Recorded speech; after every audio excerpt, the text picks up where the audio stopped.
Hi everyone. তো তোমরা সবাই কেমন আছো? আশা করি ভালো আছো, আর আমরাও ভালো। দেখো, আমরা আজকে একটু ঘুরতে বেরিয়েছি বিকালে। তো কবে শরীরটা ভালো না, তার জন্য ঘুরতে যেতেও পারতাছি না। তো আজকে সময় হয়েছে। তো দেখো, আমরা এদিকে রাস্তাটা কেমন না মাটি মাটি, কিন্তু এটা ঠিক করতেছে। অনেক বড় রাস্তা হইব, কিন্তু ওখানে একদম বাজে হয়ে গেছে। তো দেখো আমরা কই যাই। তো ওখানে আমরা বাইরে যেতেছি গা। তো আমরা ওখানে আয় করছি মেন রোডে। আর আমরা যেমন তপোবন আশ্রমে।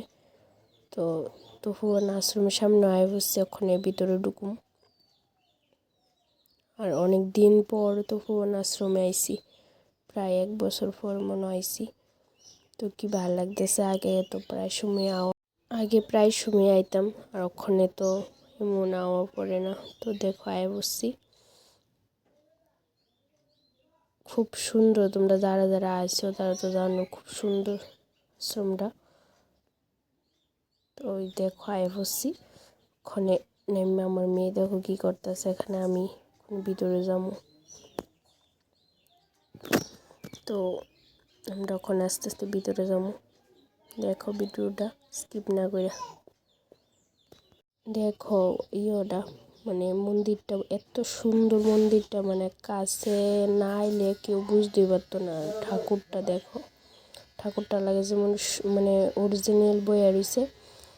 আর উপর একটা আছে শিব ঠাকুরের মন্দির, আবার নিচে আছে এই সাইডে কালী মন্দির। তো আমরা ওখানে উপরে যাবো। দেখো ওখানে আমরা যাবো মন্দিরের উপরে, যেখানে ওই দেখো শিব ঠাকুরের মন্দির। খুবই সুন্দর জায়গাটা, মানে কি কইতাম, কেউ না এলে এটা বুঝেই যেত না, অনেক সুন্দর। তো